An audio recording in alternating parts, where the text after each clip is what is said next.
Eu saúdo a igreja com a paz do Senhor, a paz aos irmãos e às irmãs. Jesus tem uma palavra hoje para todos nós. Vamos iniciar o nosso culto ao Senhor Jesus Cristo. E peço aos irmãos que abram suas Bíblias para vermos a palavra do Senhor em Mateus 12, Mateus capítulo 12, do versículo 25 ao 30, que diz o seguinte, capítulo 25: Naquele tempo, respondendo Jesus, disse: Graças te dou, ó Pai, Senhor do céu e da terra, que ocultaste estas coisas aos sábios e entendidos e as revelastes aos pequeninos. Sim, ó Pai, porque assim te aprouve.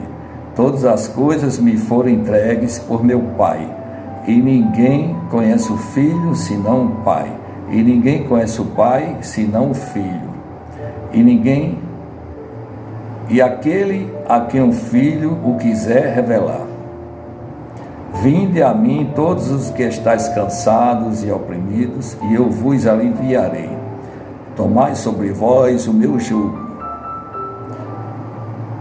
e aprendei de mim, que sou manso e humilde de coração, e encontrareis descanso para as vossas almas, porque o meu jugo é suave e o meu fardo é leve. Nós vemos nesta palavra que o jugo do Senhor é suave, o fardo é leve.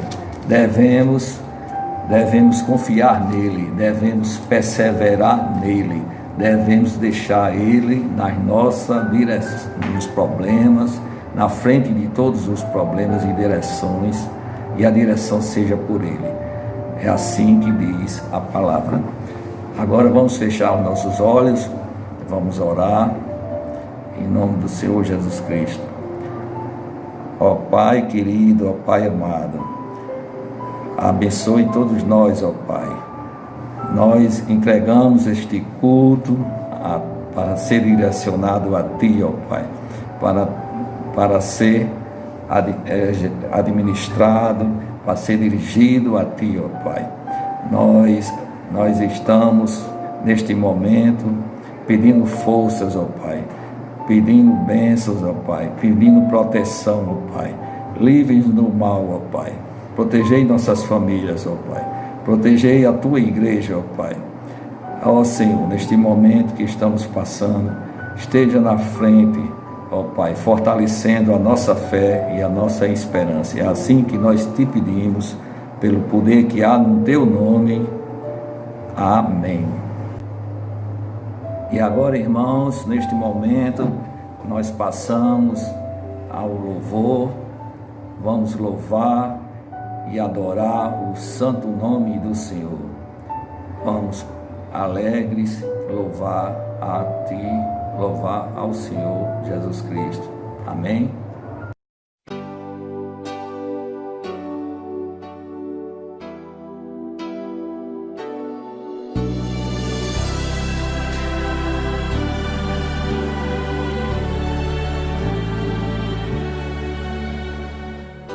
O que foi que aconteceu contigo pra ficar assim,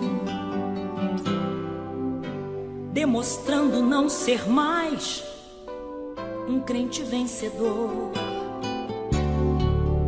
se deixando ser levado por alguém que é mau, mentiroso, traiçoeiro e enganador. Tuas lágrimas correndo sobre tua face chegam a molhar teus gritos de socorro, mas contudo não te rendas, porque Deus, aleluia, já mandou pra essa guerra reforço.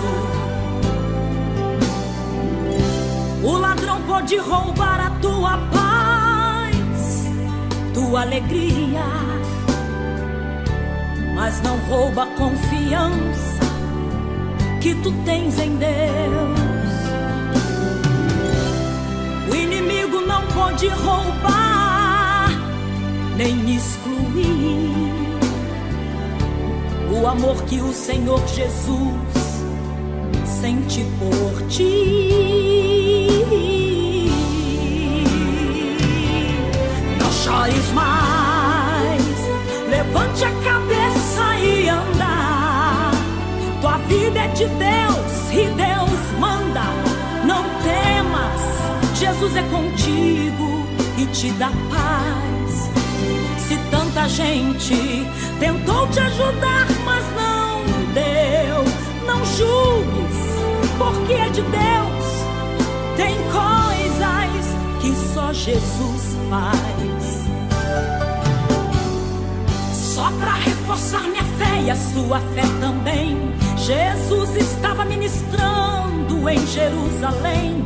De repente alguém aflito, interrompendo, falou: Mestre, Lázaro está enfermo, a quem tens tanto amor. 4 dias depois, Jesus chegou em Betânia, encontrou Marta e Maria chorando de se acabar. Logo levaram Jesus ao sepulcro escondido. Se o Senhor estivesse aqui, meu irmão não teria morrido.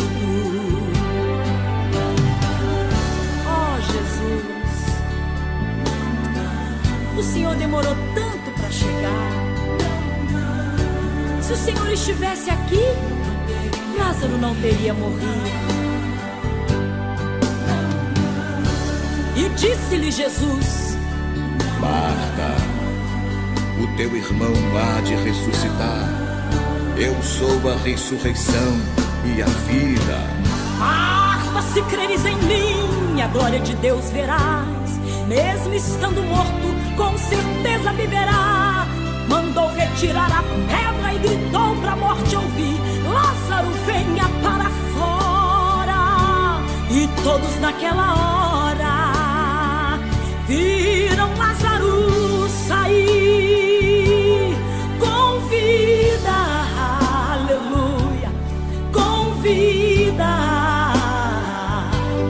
com vida.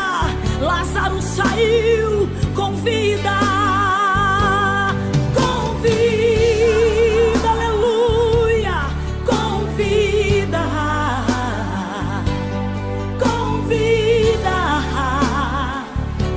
Saiu com vida. Não chores mais, levante a cabeça e anda. Sua vida é de Deus e Deus manda. Não temas, Jesus é contigo e te dá paz. Se tanta gente tentou te ajudar, mas não deu, não julgues, porque é de Deus. Tem coisas que só Jesus faz. Como é bom louvar o Senhor, como é bom louvar e adorar ao nosso Rei, ao nosso Pai Celestial. Como é bom, irmãos, estarmos unidos, louvando e adorando ao Senhor. Mesmo não estamos presencialmente, mas estamos online, num pensamento, num só coração. E agora vamos passar para a palavra do Senhor, que vai ser dirigida para um pregador que Jesus use ele, que seja usado, que a palavra seja de bênção, seja uma palavra edificante, uma palavra que restaure nossa vida espiritual. Vamos prestar atenção, irmãos, e aproveito também para que os irmãos prestem bem atenção, abram suas Bíblias e meditem na palavra. Amém?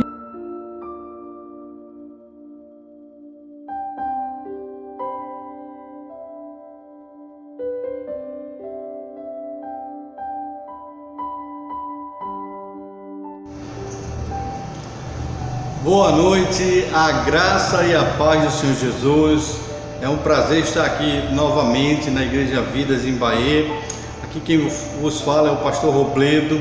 Eu queria nessa noite trazer uma palavra para os nossos corações, uma palavra de Deus, uma palavra de conforto, uma palavra de exortação, uma palavra de consolo, né?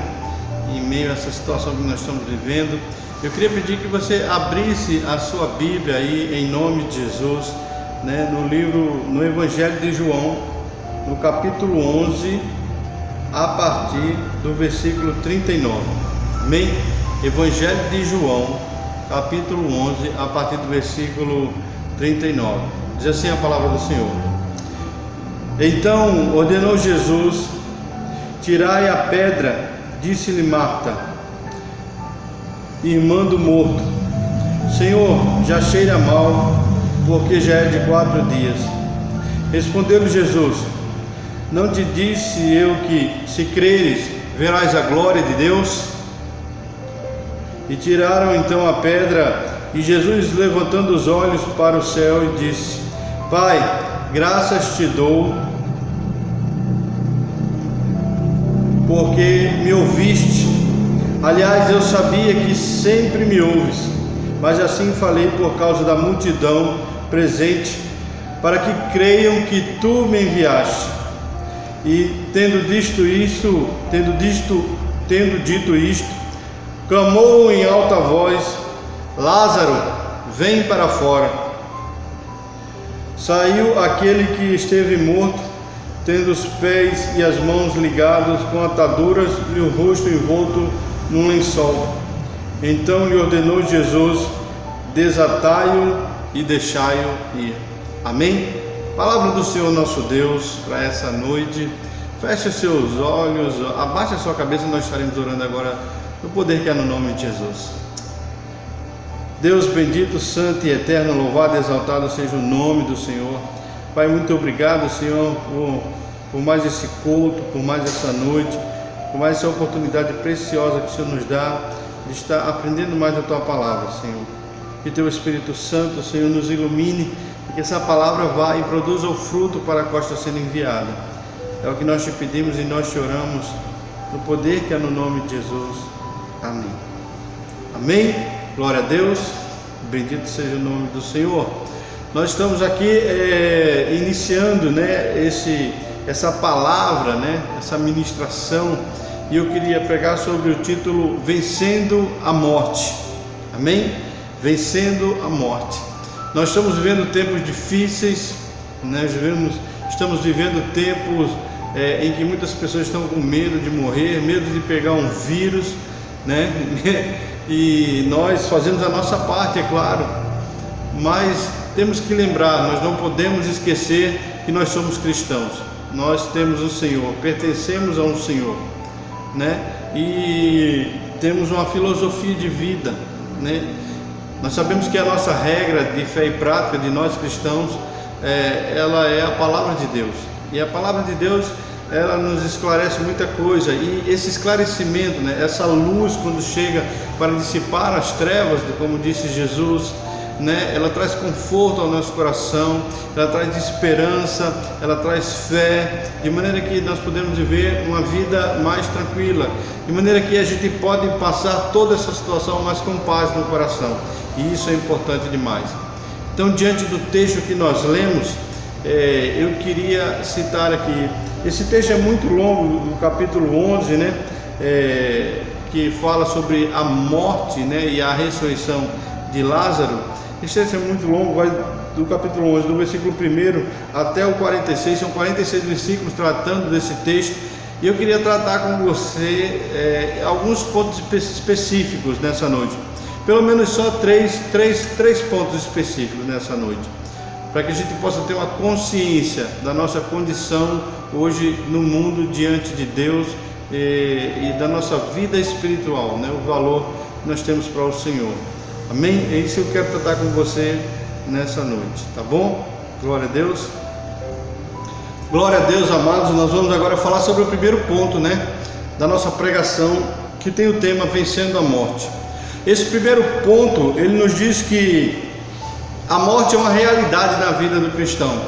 Ela é uma realidade na nossa vida, na minha vida, na sua vida, não só de nós cristãos, mas de todas as pessoas no mundo. Se tem uma coisa que nós temos certeza, é que quando nós nascemos, nós vamos morrer. Isso aí já está escrito desde a fundação do mundo. Aliás, quando Adão e Eva pecam, lá no Jardim de Getsemane, Deus já fala com Adão qual seria a sentença dele. Ele já havia falado, se comessem do fruto da árvore do conhecimento do bem e do mal, eles morreriam. Mas agora, quando ele termina de dar a sentença a Adão, lá no capítulo 3, versículo 19, olha só o que ele diz: no suor do teu rosto comerás o teu pão, até que te tornes a terra, porque dela foste formado, porquanto és pó, e ao pó tornarás. Do suor do teu rosto comerás o teu pão, até que tornes a terra, porque dela foste tomado, porquanto és pó, e ao pó tornarás. É isso que vai acontecer. Então nós sabemos que nós vamos morrer, nós vamos voltar ao pó. Isso é uma realidade na vida dos cristãos. Deus já falou isso, e nós não precisamos ter medo da morte, principalmente nós agora que recebemos a promessa do Salvador. E a verdade é que, da mesma forma que nós começamos a pregação falando sobre o tema, sobre vencendo a morte, isso vai acontecer mesmo voltando ao pó. Nós vamos chegar no final a essa consciência, essa conscientização. Eu queria ler para você também aqui o livro de Eclesiastes, quando ele fala aqui no capítulo 12, se você tiver sua Bíblia aí, abra sua Bíblia no livro de Eclesiastes, capítulo 12, é lá no Velho Testamento, depois de Salmo, depois de Provérbios, é antes de Jeremias, e eu lia muito esse texto, e eu queria ler na linguagem de hoje, só para você ter consciência da nossa situação. No Eclesiastes 12, a partir do versículo 1 até o 7, preste atenção no que ele diz: lembra-te do teu Criador enquanto você ainda é jovem, antes que venham os dias maus e cheguem os anos em que você dirá: eu não tenho mais prazer na vida. Lembre dele antes que chegue o tempo em que você achará a luz, que a luz do sol, da lua e das estrelas perdeu o seu brilho, em que as nuvens de chuva nunca vão embora. Então os seus braços, que sempre o defenderam, começarão a tremer, e as suas pernas, que agora são fortes, ficarão fracas, e os seus dentes cairão, e sobrarão tão poucos que você não conseguirá mastigar a sua comida. A sua vida ficará tão fraca, a sua vista ficará tão fraca que você não poderá mais ver as coisas claramente. Você ficará surdo e não poderá ouvir o barulho da rua. Você quase não conseguirá ouvir o moinho moendo ou a música tocando, e levantará cedo quando os passarinhos começam a cantar. Então você terá medo de lugares altos, e até caminhar será perigoso. Os seus cabelos ficarão brancos e você perderá o gosto pelas coisas. Nós estaremos caminhando para o nosso último descanso, e quando isso acontecer, haverá gente chorando por nossa causa nas ruas. A vida vai se acabar como uma lamparina de ouro cai e quebra, quando a sua corrente de prata se arrebenta, ou como um pote de barro se despedaça quando a corda do poço se parte. Então o nosso corpo voltará para o pó da terra de onde veio, e o nosso espírito voltará para Deus que o deu. Que texto profundo esse texto, Eu sempre li esse texto e eu entendia ele de forma errada. Antes de começar a estudar a Bíblia, a estudar a palavra de Deus, eu pensava assim, que esse texto era especificamente para os jovens se lembrarem de Deus, antes que alguma coisa ruim acontecesse na vida deles. Mas na verdade, quando a gente começa a estudar esse texto, se você começar a meditar nesse texto, você vai ver que esse texto está falando sobre a velhice, que a gente deve se lembrar de Deus enquanto a gente ainda tem força, porque vai chegar uma hora que os nossos braços vão tremer, os nossos dentes vão cair, os nossos cabelos vão ficar brancos. Eu olhei para esse texto, lendo na linguagem de hoje, eu até disse, meu Deus, ele descreveu o pastor Robledo aqui. Talvez você não esteja ainda nessa situação, né? Mas a verdade é que a velhice virá, e com a velhice virá a morte. A Bíblia diz que os anos do homem serão 70 anos, depois disso é só enfado e canseira. É isso que vai acontecer.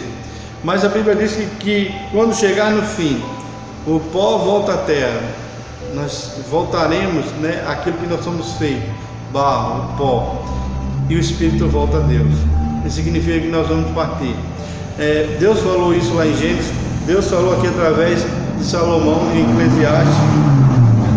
E Tiago, olha o que Tiago diz lá, abre sua Bíblia comigo, Tiago capítulo 4, versículo 14, e diz assim, Tiago 4, 14, diz assim, vós não sabeis o que sucederá amanhã, que é a vossa vida, sois apenas como neblina que aparece por um pouco e logo se dissipa ou desaparece. Algumas traduções, sois apenas um vapor que aparece e logo desaparece. Né? Nós não temos garantia nenhuma da nossa vida no dia de amanhã, não sabemos se estaremos vivos amanhã. Tiago diz que a nossa vida é como um vapor, a nossa vida na verdade está nas mãos de Deus, nós não sabemos quando vamos morrer. E Tiago deixa isso muito claramente sobre a falibilidade dos projetos humanos, e devemos ter plena consciência de que a nossa vida está nas mãos de Deus. Eu me lembro da história de uma criança, um menino, que chegou para sua mãe e perguntou assim, mãe, com que idade as pessoas morrem? E a mãe entregou uma fita métrica àquele menino, aquela criança, e disse, meu filho, eu não vou responder você, pega essa fita métrica, vai lá no cemitério e lá você começa a medir o tamanho das sepulturas que tem lá no cemitério. E aquela criança foi para o cemitério, quando chegou lá, ela começou a medir, e mais tarde aquela criança volta para sua mãe, e a sua mãe pergunta ao menino e diz, e aí meu filho, você descobriu com que idade as pessoas devem morrer? Aí a criança olhou para sua mãe e disse, descobri minha mãe, com que idade você deve morrer. Qual é? Qualquer idade pode morrer, porque eu vi crianças mortas, eu vi jovens mortos, vi senhores, pessoas idosas mortas, né? Grandes e pequenos mortas, então não tem idade, se não tem idade não tem tempo para morrer. A nossa vida é como um vapor sobre a face da terra. Então eu queria deixar essa palavra para você sobre a questão da realidade da morte, né? De que a morte é uma realidade, que todos nós vamos passar por ela. Não adianta correr, não adianta fugir, né? A hora que chegar o tempo determinado por Deus, em que o Pai vai nos chamar, nós iremos. Não podemos fugir. Se alguns morreram nessa pandemia, não foi porque o coronavírus os alcançou sim, mas foi porque Deus permitiu que eles fossem, né? E às vezes nós não entendemos o trabalhar de Deus. Eles morreram porque Deus permitiu. Tantos pegaram o coronavírus e não morreram, outros não pegaram, outros pegaram e morreram. Por que isso acontece? Porque a nossa vida está nas mãos do Senhor. Eu sinto, né, a dor dos familiares, é muito triste a perda de um ente querido, de um parente querido. Eu perdi amigos, isso é muito triste. Mas na verdade eu sei que foi o Pai que os recolheu. Se eles morreram foi com a permissão do Pai Celeste. E a gente precisa entender que tanto eles como se fosse eu ou você, nós poderíamos ter partido, né, para a glória de Deus, porque até a nossa morte é preciosa aos olhos do Senhor. Eu queria que você entendesse isso nessa noite. Nós vamos passar agora para o próximo ponto, o segundo ponto da nossa mensagem. Amém? Glória a Deus, amados. Nós vamos agora para o segundo ponto da nossa mensagem dessa noite, da pregação dessa noite, da ministração dessa noite. E o segundo ponto, ele fala o seguinte: a primeira ele fala da realidade da morte, e o segundo ele fala sobre a questão de que Deus sabe que nós sofremos. Deus sabe que nós sofremos. A morte existe, é uma realidade na vida do ser humano, na vida de todos nós, e a morte causa sofrimento, né? Principalmente aqueles que ficam, né? E nós sofremos por vários motivos, mas eu quero dizer a você que Deus sabe que nós sofremos, não é verdade? Eu queria com você ler somente João 11:35, né? Que diz diz, é o menor versículo da Bíblia, que diz que Jesus chorou, baseado nesse versículo ali. Jesus chorou. E eu queria falar que Deus sabe que nós sofremos, e nós sofremos por vários motivos. O sofrimento é uma realidade na vida do ser humano, é uma realidade na nossa vida, né? Faz parte, né, da pedagogia do ser humano. Nós precisamos também aprender a sofrer, não somente em momentos felizes, momentos de vitórias que são excelentes, de alegria, de satisfação, mas não podemos esquecer que o pecado está no mundo, que o pecado nos contaminou, e esse pecado traz as coisas negativas quando ele nos afasta de Deus, e com isso vem o mal, e com o mal vem o sofrimento, não é verdade? E eu queria dizer a você que o sofrimento faz parte da vida do ser humano desde o início do mundo, porque alguns desses sofrimentos foi Deus mesmo que imputou, o próprio Senhor imputou esse sofrimento. Se nós abrirmos a nossa Bíblia, né, lá no livro de Gênesis, se você abrir comigo, abra-se comigo, Gênesis capítulo 3, amém? Capítulo 3, no versículo 16, quando Deus vai ali no capítulo 3, colocar o castigo à serpente, para a serpente que enganou a Eva, depois para Eva e depois para o homem, né? E ele fala do sofrimento da serpente, que não me interessa, a serpente ali simboliza Satanás, né? E ele tem que sofrer mesmo. E agora nós vamos ver o sofrimento que ele impôs à mulher. Olha só, no versículo 16 do capítulo 3 diz assim a palavra do Senhor: então ele disse à mulher: multiplicarei grandemente a tua dor e a tua conceição, com dor dará à luz aos filhos, e o teu desejo será para o teu marido, e ele te dominará. Multiplicarei grandemente a tua dor e a tua conceição, e com dor dará à luz aos filhos, o teu desejo será para o teu marido, e ele te dominará. Deus impôs um sofrimento aqui a Eva, de que ela iria sentir dor, a mulher ia sentir dor, a mulher sofre todo mês, né? E a mulher sofre quando ela vai dar à luz, né, a sua criança. Tudo isso é um sofrimento para a mulher. Todas as mulheres atestam isso, né? E não somente a mulher, mas também ao homem, né? Ele disse a Adão: porquanto deste ouviste a voz da tua mulher e comeste da árvore que eu te ordenei, dizendo: não comerás dela, maldita é a terra por causa de ti, com dor comerás dela todos os dias da tua vida, espinhos e cardo também te produzirá, comerás a erva do campo, do suor do teu rosto comerás o teu pão, até que tornes a terra.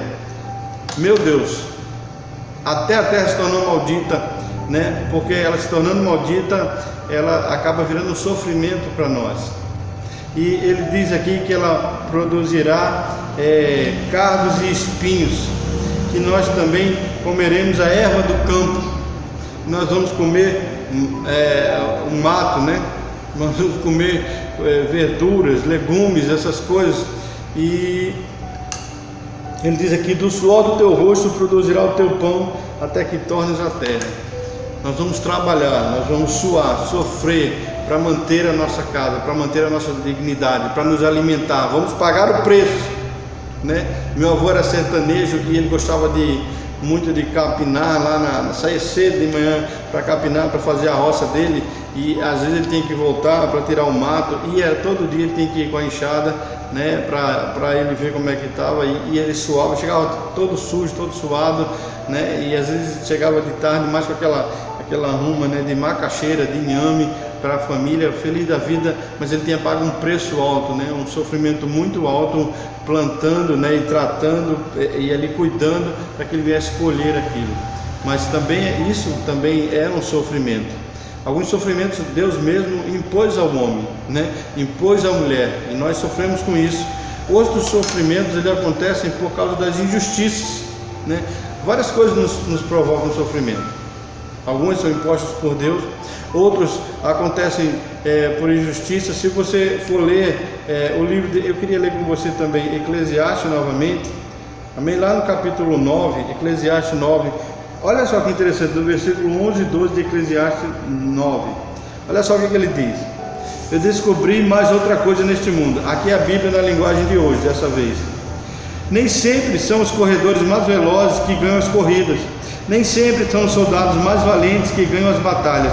Notei ainda que as pessoas mais sábias nem sempre têm o que comer, e as mais inteligentes nem sempre ficam ricas.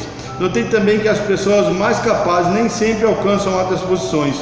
Tudo depende da sorte e da ocasião, pois ninguém sabe quando a hora da desgraça vai chegar. Como aves que caem de repente na armadilha, ou como peixes apanhados na rede, nós também podemos cair na desgraça quando nós menos esperamos. Meu Deus, que retrato da vida do ser humano. É verdade, injustiça.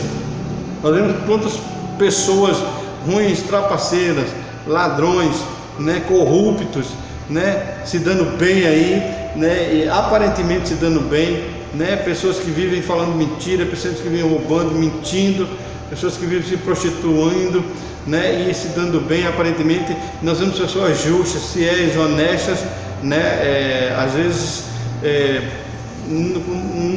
não com tantas condições financeiras, não vivendo tão bem como pessoas desonestas vivem, né?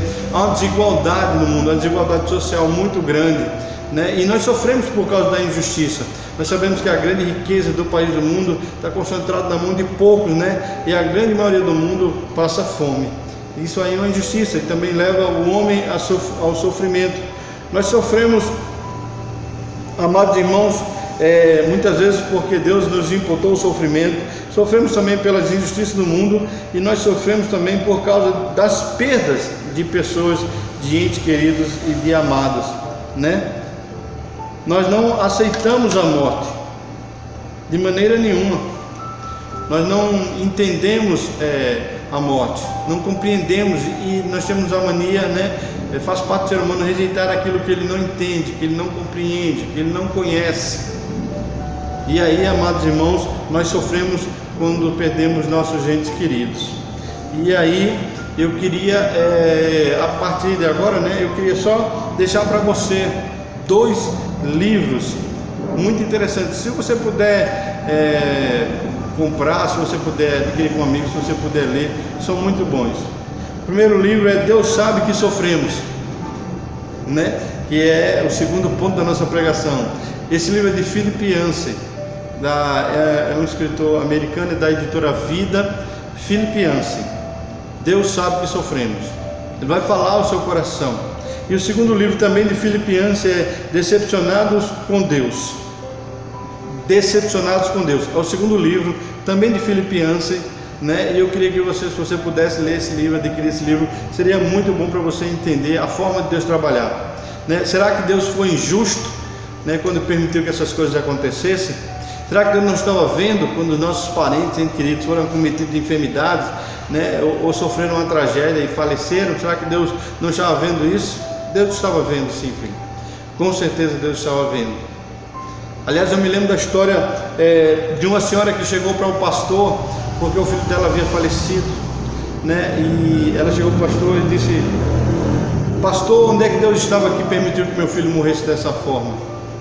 E o pastor, creio inspirado pelo Espírito de Deus, olha para aquela senhora naquele momento e diz: minha irmã, Deus estava no mesmo canto onde ele estava quando ele viu o seu próprio filho Jesus morrer crucificado pela sua vida na cruz do Calvário.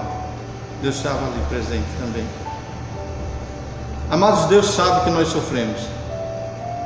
Deus não está alheio à nossa situação. Ele conhece todas as coisas. E Ele não permite que ninguém venha a falecer, venha a morrer, né? Se não estiver na vontade dele, se ele não estiver querendo que aquela pessoa seja recolhida naquela hora. Nós precisamos entender que Deus entende o nosso sofrimento, tá bom? Precisamos entender, Deus entende o nosso sofrimento, porque Deus também, Ele também deu sinais de que Ele também sofreu conosco aqui. Amados, Deus deu sinais de que Ele compreende e que entende o nosso sofrimento. Se nós olharmos para a palavra de Deus, eu queria primeiro falar do sofrimento, entre aspas, de Deus.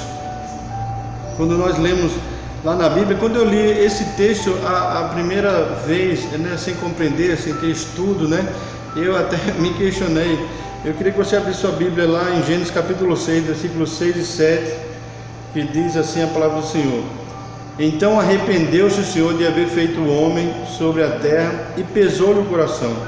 E disse o Senhor: destruirei o homem que criei sobre a face da terra, desde o homem até o animal, até o réptil, até a ave dos céus, porque me arrependo de os haver feito. Na verdade, quando eu li esse texto a primeira vez, eu não compreendi. O problema aqui está apenas na tradução, na palavra que o tradutor escolheu para colocar aqui. A palavra-chave aqui não seria me arrependo. A palavra-chave aqui seria entristeceu-se Deus. Ficaria melhor.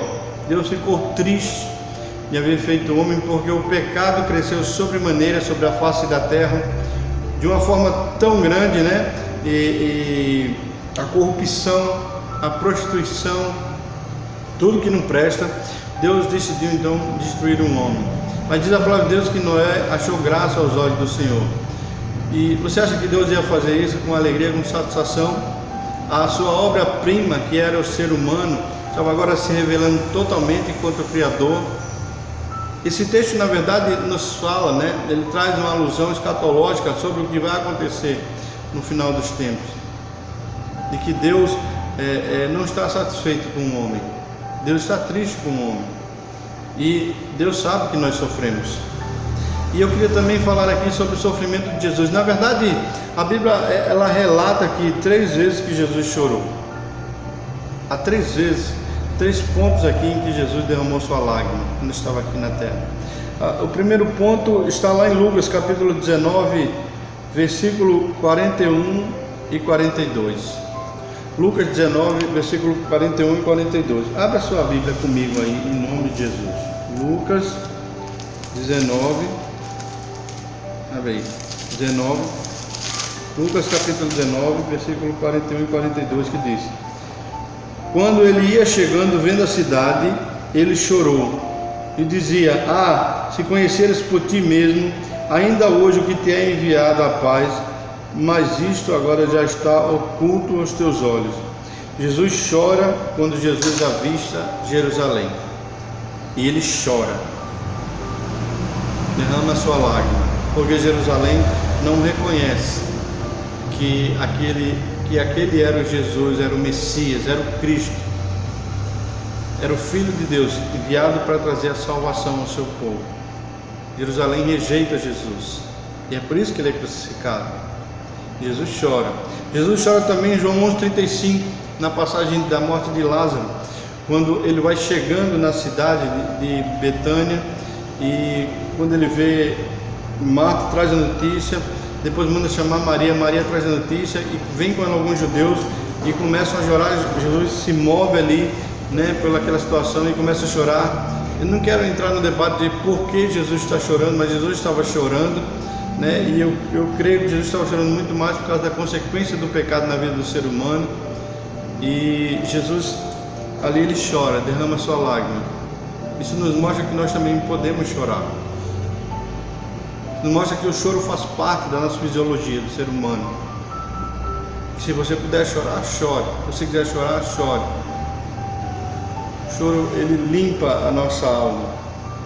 A Bíblia diz também, está escrito só em Hebreus, se você for olhar nas passagens aqui, você não vai encontrar, mas em Hebreus, escritor da carta dos Hebreus, no capítulo 5, no versículo 7, diz que Jesus, quando estava no Getsemane, chorou. Ele chorou quando estava no Getsemane, prestes a ser morto, a ser crucificado. Quando ele diz ali: Pai, se possível, passa de mim esse cálice. Jesus chorou.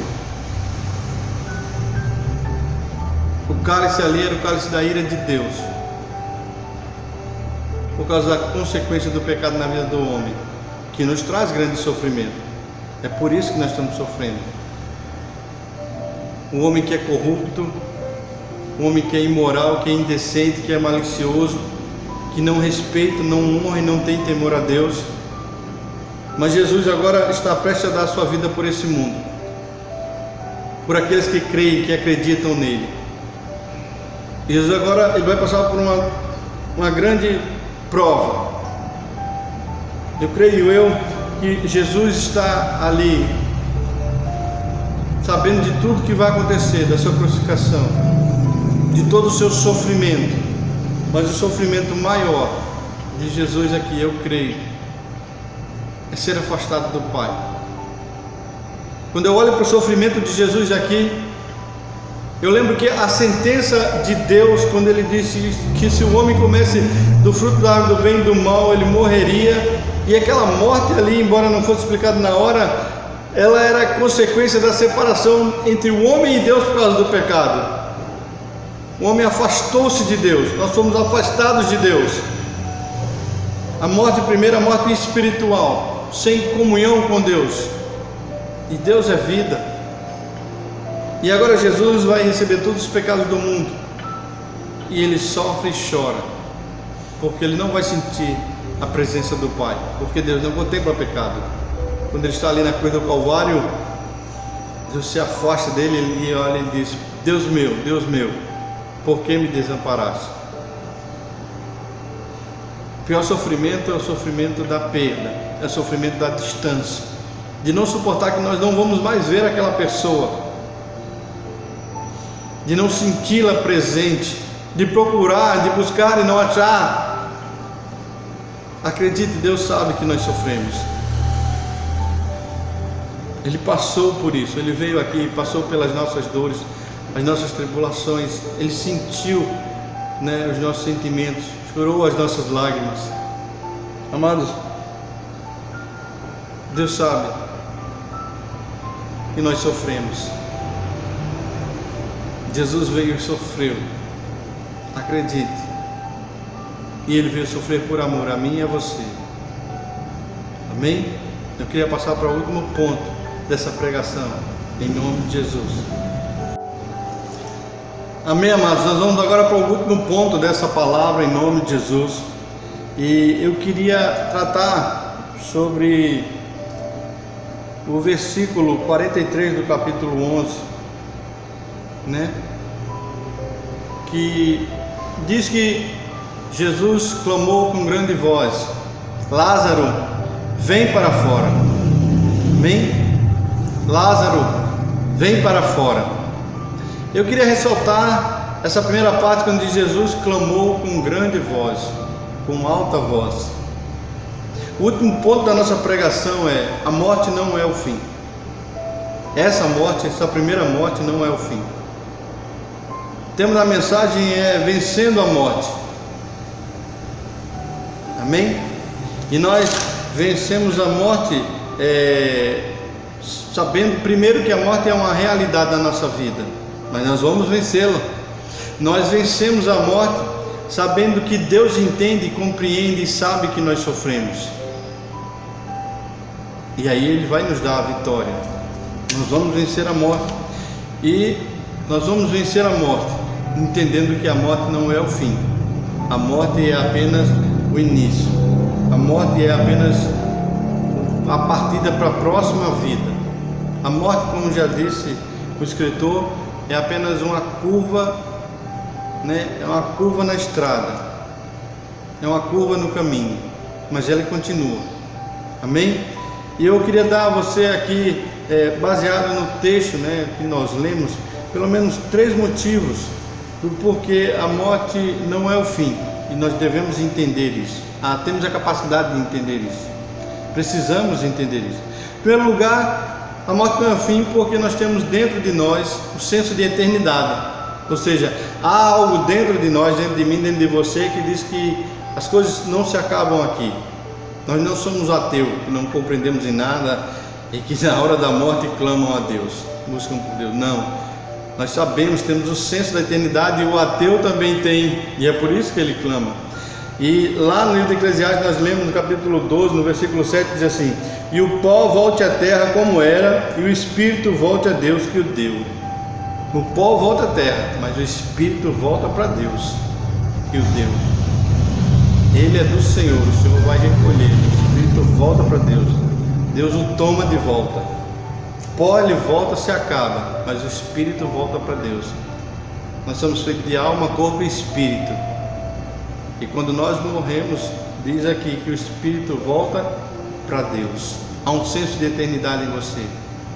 Você sabe que as coisas não acabam aqui, que tudo não termina aqui, e a nossa vida vai continuar depois da morte. Esse é o primeiro motivo pelo qual nós sabemos e compreendemos que a morte não é o fim. O segundo motivo, né, que nós entendemos porque a morte não é o fim, o segundo motivo é que Cristo ressuscitou. Amém? Cristo ressuscitou. Esse é o grande motivo também que nós sabemos que a morte não é o fim. Amém? Lá Paulo escrevendo a carta aos Coríntios, abra comigo 1 Coríntios capítulo 15, versículo 20, abra comigo a sua Bíblia aí.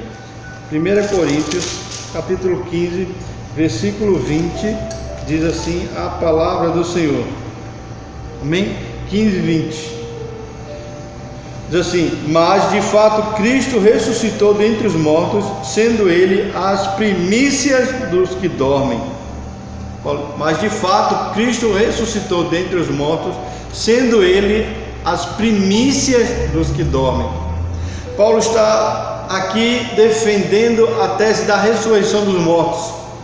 O contexto aqui é que a ressurreição de Cristo é o penhor da nossa salvação.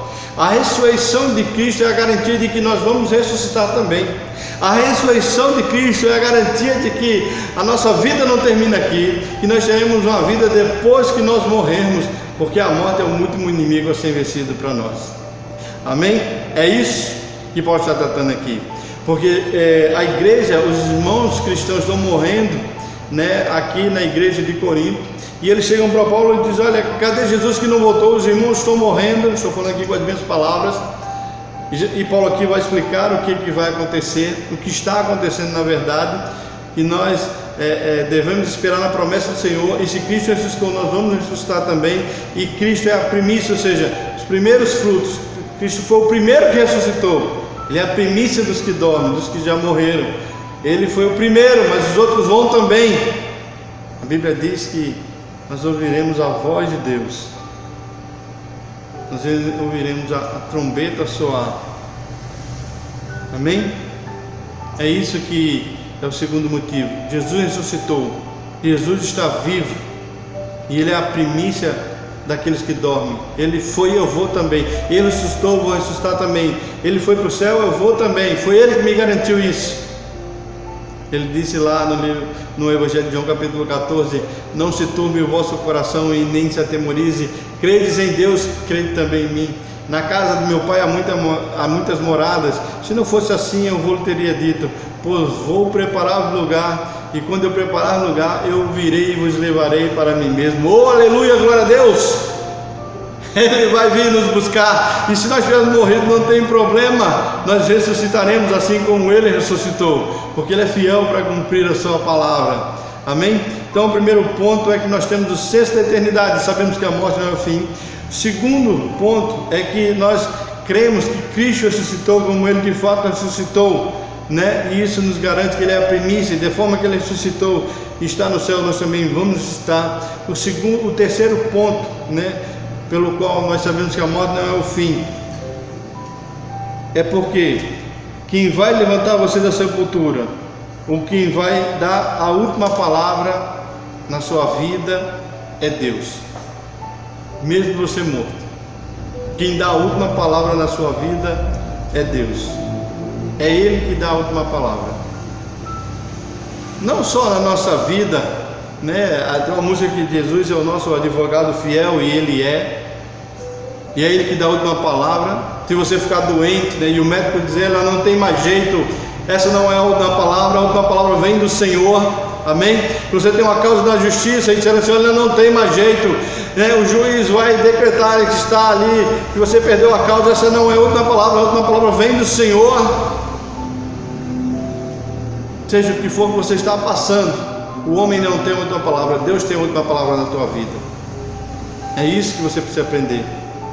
E diz aqui que Deus é quem vai dar a última palavra. O apóstolo Paulo, ainda escrevendo a carta aos Coríntios, no capítulo 15, no versículo 51 e 52, olha só o que ele diz: eis que vos digo um mistério, nem todos dormiremos, mas nós seremos transformados, todos nós, num momento, num abrir e fechar de olhos, ao ressoar da última trombeta. A trombeta soará, os mortos ressuscitarão incorruptíveis, e nós seremos transformados.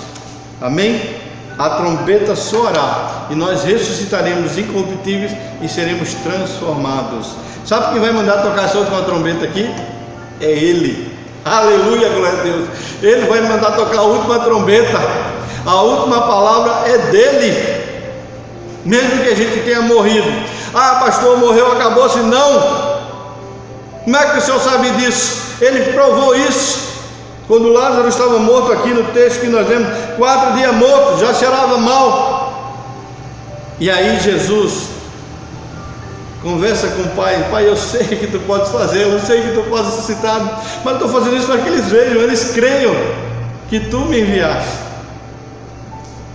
E aí Jesus, diz aqui o texto, que Jesus clamou em alta voz. Jesus clamou: Lázaro está morto há 4 dias. Achava que não poderia ressuscitar mais. Jesus clamou em alta voz: Lázaro, vem para fora.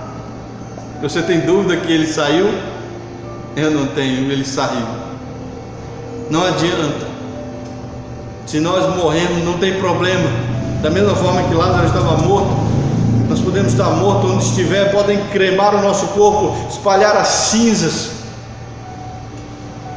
Quando a trombeta soar, quando o Pai Celeste der a ordem, quando Jesus chamar, eu ouvirei a voz do Senhor e levantarei para a glória eterna, aleluia, para que o nome dele seja glorificado na minha vida e na tua vida.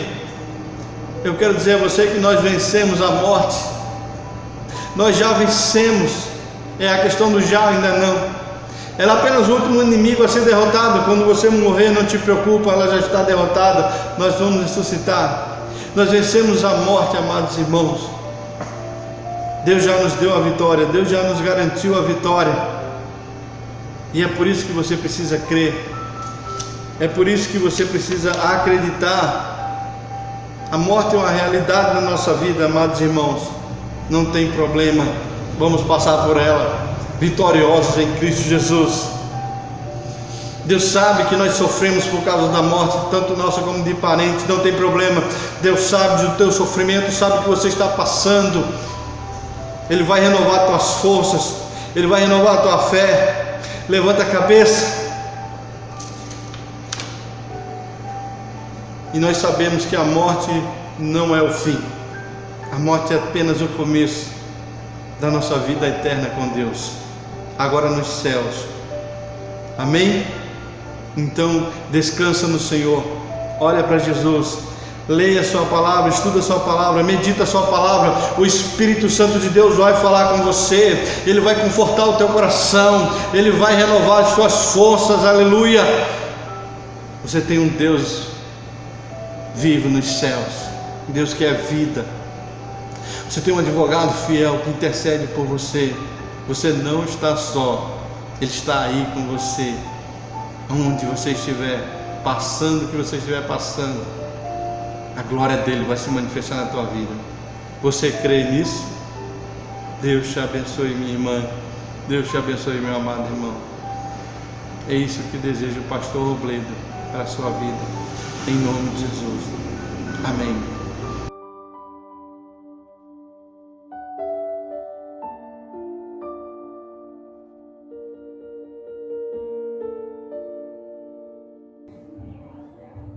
Glória a Deus, graças a Deus, palavra edificante, palavra tremenda, culto abençoado, culto maravilhoso por parte do Senhor, palavra edificada aos corações de cada um de nós.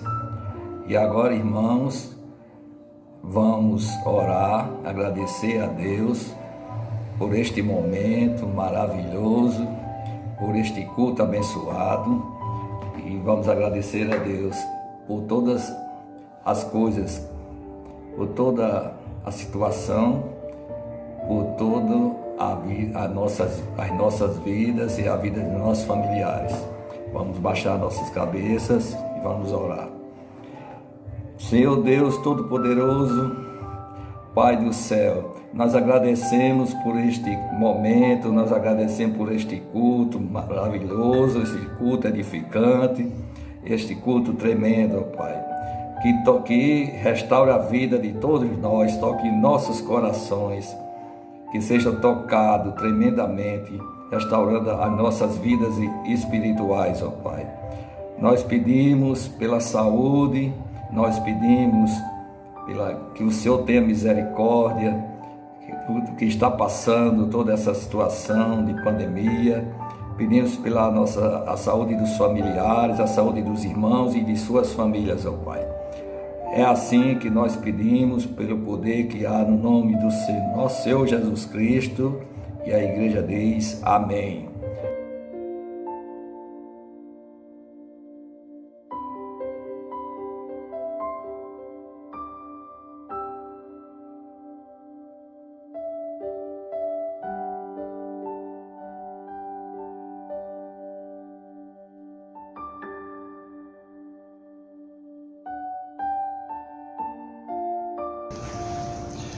Amém, amados, glória a Deus. Aqui é o pastor Robledo. Nós estamos agora ministrando a Santa Ceia do Senhor, né? E como eu falei da outra vez, pegue o seu copo d'água, o seu copo de suco, suco de uva, suco da videira. Nós estaremos orando, consagrando agora em nome de Jesus.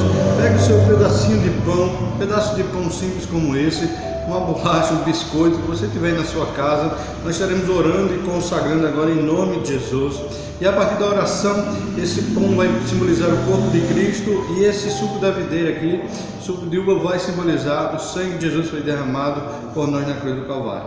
Amém? Essa é a maneira que nós encontramos de realizar a Santa Ceia do Senhor, a segunda ordenança de Cristo, né?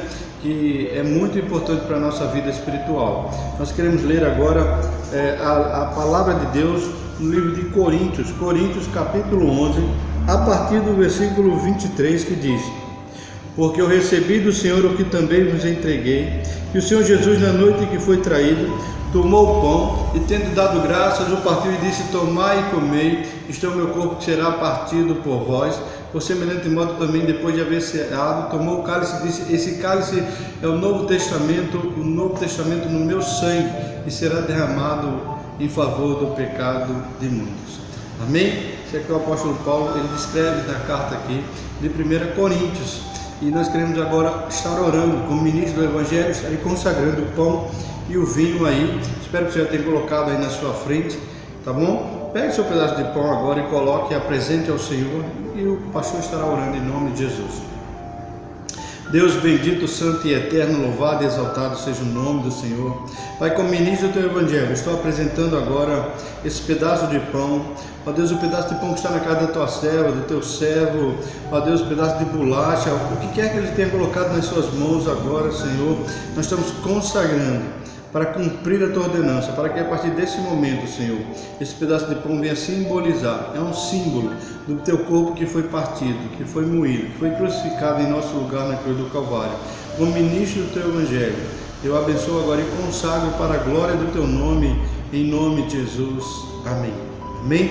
Semelhante modo, estamos orando agora pelo vinho. Pegue seu vinho aí, o seu copo de suco, o seu copo de água. Estaremos orando e consagrando agora, tá bom? Deus bendito, santo e eterno, louvado e exaltado seja o nome do Senhor.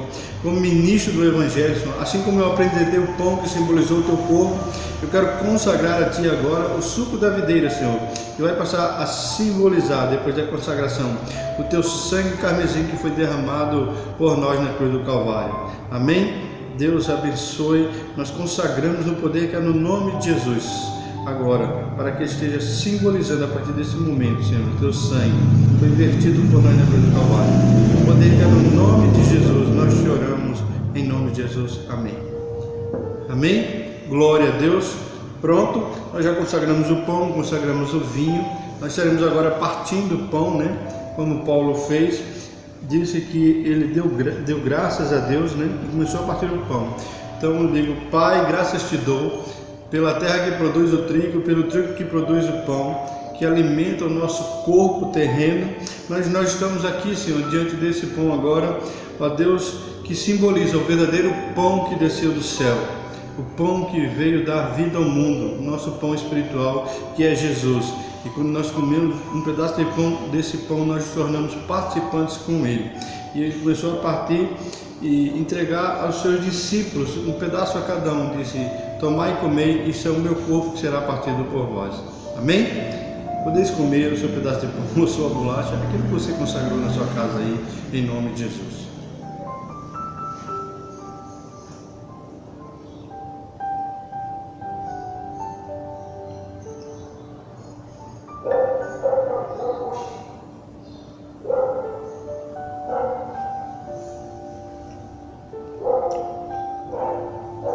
Amém? Logo após comer o pão, ele tomou o cálice, dizendo: este cálice é o cálice da nova aliança, do novo testamento no meu sangue, que será derramado em favor do pecado de muitos.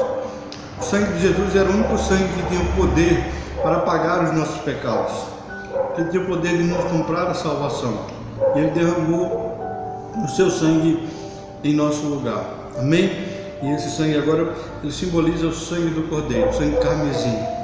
E eu queria que você bebesse, que ele entregou aos seus discípulos e disse: bebei dele todos em nome de Jesus. Amém? Podeis beber na sua casa aí o seu suco, a sua água, que você consagrou aí, que o pastor consagrou aí na sua casa agora em nome de Jesus. Amém? Amém? Semelhantemente, depois de cear e comer o pão, ele tomou o cálice, dizendo: esse é o cálice da nova aliança no meu sangue, o novo testamento no meu sangue. Disse Jesus: já orei, já consagrei, né? E você está com ele na sua casa, você pode beber junto comigo. Ele disse: podeis beber dele todos em nome de Jesus. Amém? Podeis beber agora. Amém.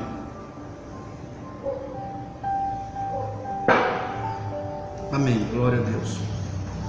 Deus bendito, santo e eterno, louvado e exaltado seja o nome do Senhor.